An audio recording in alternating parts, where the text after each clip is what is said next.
week I thought I would do a video review about a television show. Now, because of last night's premiere of the new series of Doctor Who, I thought I would go all the way back to when this revival of Doctor Who started, which was 2005. So, with this new revival, of course, came a completely new team and a completely new cast of actors. The persons whose brainchild it was to bring Doctor Who into the 21st century was Russell T Davies, who was head writer and chief executive of the new series. He cast in the lead role as the new Doctor as Christopher Eccleston, and for his new companion for the series as Rose Tyler, he cast Billie Piper. Now, of course, in this first episode, we get to see glimpses of Rose's life before her meeting of the Doctor. You see that she lives in a small flat on a council estate with her mother. She works in a big shop in the centre of London, and she meets her boyfriend Mickey most days for lunch. She gets buses to work, from work, she has a few drinks in the evenings, and generally life is very good. She has a routine. But as this episode goes on, you get to see how this day has less than ordinary and has become incredibly extraordinary. When she has been asked to go down to the basement to give over all the lottery money to the head of security or head of some department, she is locked into one of the storerooms where all the mannequins from the shop are kept, and a few of them have begun to move and started to attack her. This, then, of course, is where we meet our Doctor for the very first time. And he suggests that immortal line, "Run," which, for this Doctor anyway, becomes almost his catchphrase. After they have escaped from the mannequins, he explains that these mannequins have become animated and are being controlled by an external system, and that he's trying to find and destroy it before it takes over the planet. He also suggests to Rose to run and keep on running until she knows she's safe. Strangely enough, as they're escaping from the alive mannequins, they break off one of the arms, and she's still holding it while she's running away, which is almost, as you see later on, a tracking system for them to find each other. After Rose and the Doctor have escaped, she's heading out of the shop, around into the main street, as if she's about to head home. And where she works explodes, blows up, from the actions, whatever the actions were that the Doctor has done. The next day, it's all over the news, it's all in the papers. Family and friends are contacting her mom and her to try and find out if she was okay, because obviously they know where she works. Her boyfriend Mickey turns up.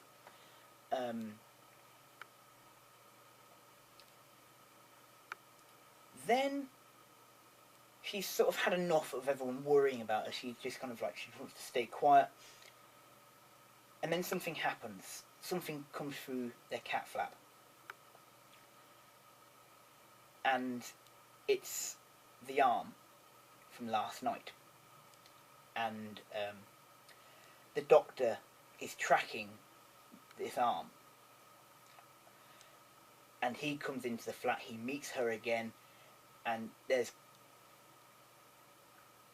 quite interesting sort of talk and dynamic between the two of them, about saying, you know,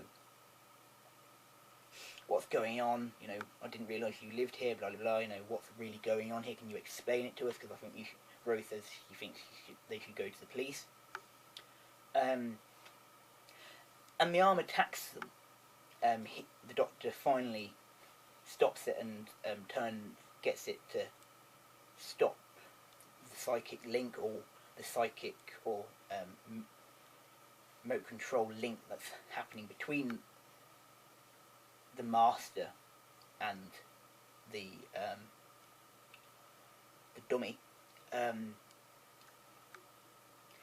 Then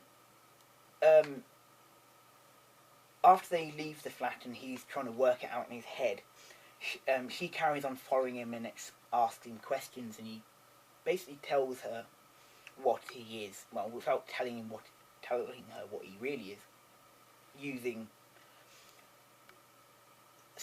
scenarios that she might understand as a human being.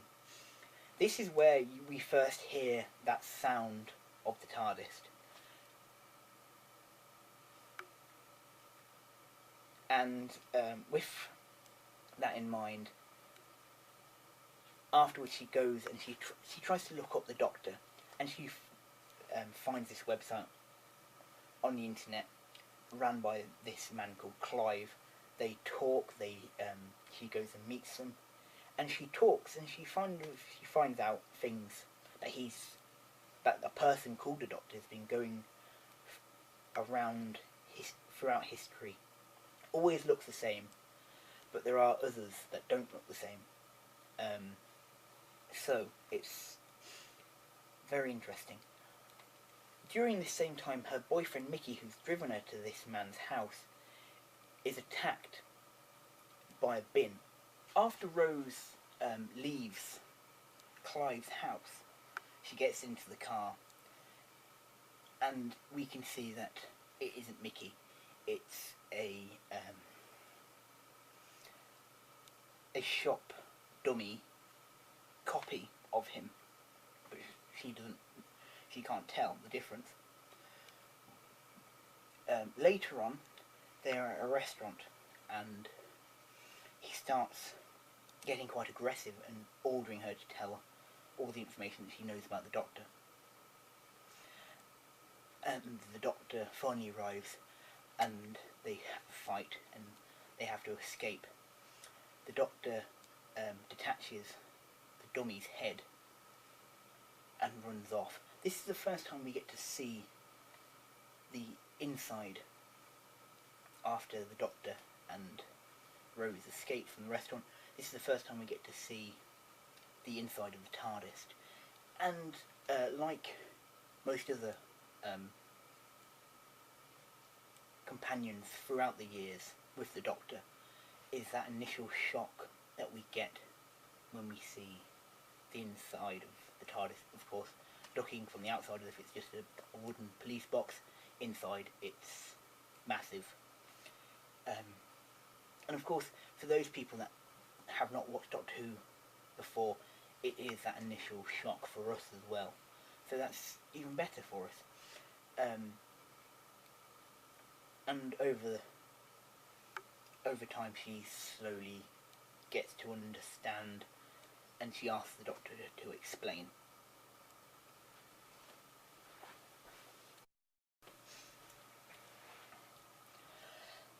So once Rose has got herself into the TARDIS, the Doctor uses the head to try and find the signal. Unfortunately, it falls short a couple of feet before he gets to the final destination, where the conscience, the enemy, is. So after he explains to Rose that they've moved and what the TARDIS can do, they go into the lair of the villain, and the Doctor requests an audience with the conscience, which is what we find out this villain's called. Once this has happened, we also see that Mickey, the real Mickey, is still alive, and him and Rose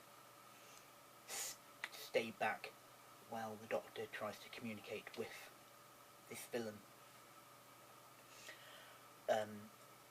After a bit of discussion about what the Conscience wants to do to the planet, two of his mannequins come and hold the Doctor, and they find the weapon that the Doctor was going to use if the Conscience was not going to help or be peaceful, which we find out is anti-plastic, which of course is what the Conscience is using for this invasion, which is plastic, of course. After a bit of a fight, the Doctor is able to destroy the Conscience by throwing the anti-plastic upon it, and not before the mannequins and all manner of other plastics have come out and tried to attack the human race all the way around the world. After this is stopped and all the mannequins and all the other plastic has become still and not moving and no longer all connected and controlled, the human race can start putting itself back together again and moving on. It's around this time that the Doctor makes an offer to Rose about leaving her mundane, boring life and coming travelling with him. This is, first of all, not exactly what Rose was thinking. She should really stay with her mum and her boyfriend Mickey. But then she decides that maybe it's time that she goes off and has an adventure by herself with him. And this is where the episode ends.